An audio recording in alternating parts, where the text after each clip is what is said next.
Olá, você que gosta, você que ama, você que quer aprender a palavra de Deus. Hoje mais uma aula para você que está começando agora, o estudo da Bíblia, o estudo da teologia. E a matéria de hoje, História da Igreja, a nossa história. Você encontra no módulo 4, o ponto que eu vou falar hoje, tá bom? Se você já tem o material aí, pode conferir. Bem, chega de moleza, vamos trabalhar? História da Igreja, a nossa história. Na aula passada nós estudamos sobre as cruzadas, né, que elas ocorreram entre 1095 a 1270. Nós já estudamos isso aí, se perdeu a aula, vai lá no playlist, ela está lá. Muito bem, e eu disse que hoje nós iríamos estudar sobre o desenvolvimento da vida monástica. O que é isso? Veja, nós já aprendemos em aulas anteriores que Constantino liberou o culto cristão, ele liberou a religião cristã, mas ele não proibiu o paganismo. Mas depois da morte dele, vieram outros imperadores e proibiram o paganismo. Ou seja, se uma pessoa estivesse praticando o culto pagão, corria o risco de morte. A pena era a pena capital para quem sacrificasse a ídolos. Então foi proibido o paganismo, a literatura pagã foi destruída e não funcionou. Por quê? Porque não houve conversão. As pessoas com medo de morrer, né? Medo porque se pratica uma religião e se é encontrada praticando aquela religião, a pessoa sofre pena capital. Então todas viraram crentes, né? Quer dizer, passaram para o cristianismo por meio de uma canetada. Verdade é essa. Então a igreja física, ela ficou totalmente contaminada, porque as pessoas vieram para a igreja, mas não eram convertidas.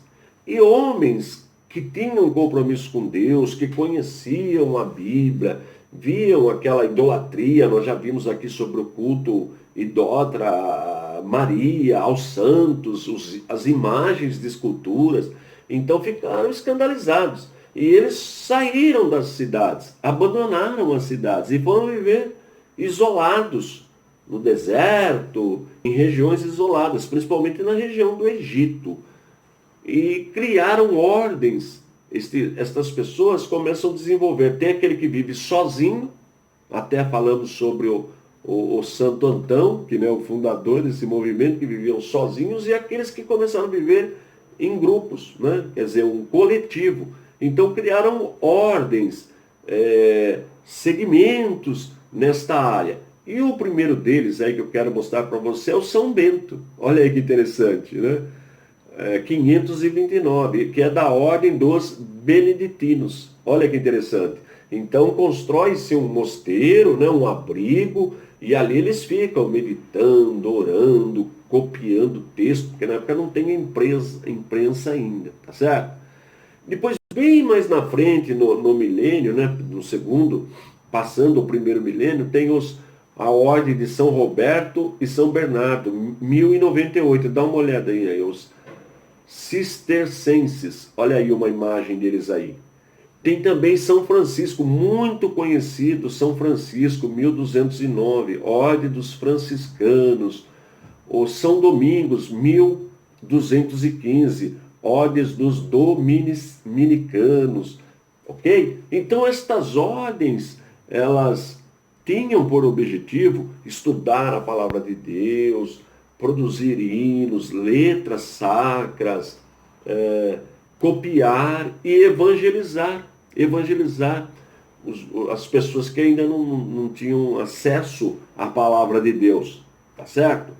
Bem, agora ocorre que estas ordens, elas trouxeram benefícios, mas também trouxeram males para a igreja. Olha, vamos ver primeiro os benefícios da vida monástica. Então olha aí na tela: centro de paz, hospitalidade, abrigo aos indefesos, agricultura, literatura, educação e missões. Tá vendo? Então, centro de paz, porque eles ficavam ali só meditando na palavra, só estudando, orando, jejuando. os hospitais, as santas casas, vêm desta época aí. Então, olha que benefício, um hospital, a pessoa era ferida, levava para o mosteiro, o guerreiro era ferido, levava para o mosteiro, eles cuidavam das pessoas. É daí que vem os hospitais modernos que nós temos hoje. Abrigo aos indefesos, né? A pessoa tá sendo perseguida, fugia para o mosteiro, e eles abrigavam, ajudavam a pessoa, livravam a pessoa da morte. Agricultura, por quê? Porque eles precisavam de alimento. Então criaram, desenvolveram, ajudaram a desenvolver a agricultura para o seu sustento e aqueles também que estavam na região. Literatura, vasta literatura. Os manuscritos, são milhares de manuscritos do Novo Testamento, do Antigo, tudo manuscrito, escrito à mão, porque não tem imprensa ainda. A educação, olha que importante, né? As escolas, as universidades, elas surgem em função dos mosteiros. As grandes universidades da Europa. Então, olha que bênção. E missões, né? Grande trabalho missionário. É um trabalho muito bem feito, né? Que levaram o evangelho. Claro que não é perfeito, tem heresias, mas levaram o evangelho para muitos povos. Isso aí não tem como negar, tá bom? Agora, e os males? E os males da vida monástica?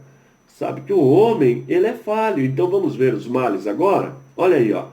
Exaltação ao celibato, tá vendo? Porque vivia separado. Ou era um mosteiro, não, só homens, ou lá no convento, só mulheres. Então essa exaltação ao celibato não fez bem. Trouxe sérios problemas que a Igreja Católica enfrenta até hoje. Eu não vou entrar no mérito, mas você sabe do que eu estou falando. Efeitos sobre a vida social e nacional. Porque os melhores homens da família ou das famílias da igreja abandonaram as cidades, abandonaram as famílias, a comunidade e foram viver isolados. Então, quem perdeu? A vida social. É como hoje, por exemplo, se o crente não é contra totalmente a política. Se nós, olha que situação, né? Não, o crente não vai se envolver com política. Nós precisamos de bons políticos. Claro que ninguém aqui apoia corrupção, coisa errada que a gente vê, mas nós temos bons políticos, pessoas que temem a Deus, que estão prestando um relevante serviço para a sociedade. Então precisamos separar o joio do trigo. Então esse foi um mal que trouxe, né? O abandono da vida social e nacional. Quer dizer, o país perdeu com isso. Luxo e imoralidade, né? Então, o que acontece? As famílias, quando estavam para morrer, faziam testamentos e herdavam tudo para o mosteiro.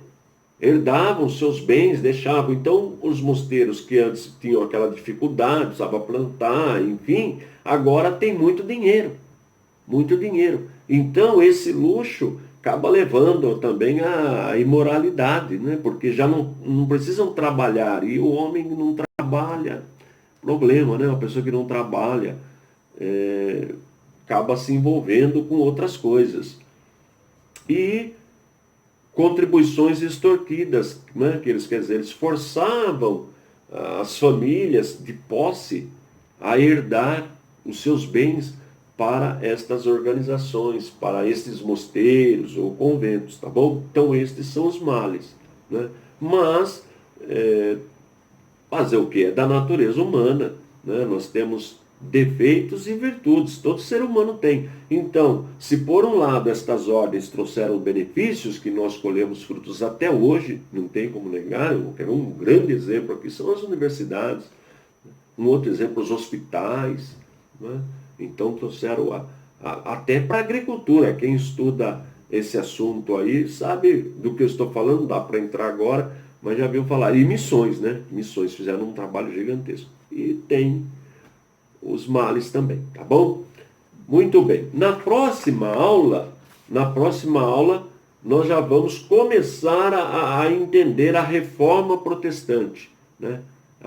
Antes da reforma, como tudo foi preparado, o cenário sendo preparado para a reforma protestante. Não vai perder a próxima aula. E se você quiser adquirir o material com super desconto, é só acessar o nosso site www.icp.com.br. Olha, eu não sei se vai dar para deixar o desconto até dezembro, tá? Acessa lá para você ver que bênção que tá. Super desconto. www.icp.com.br. Estou indo embora. Forte abraço e fique na paz de nosso Senhor e Salvador Jesus Cristo.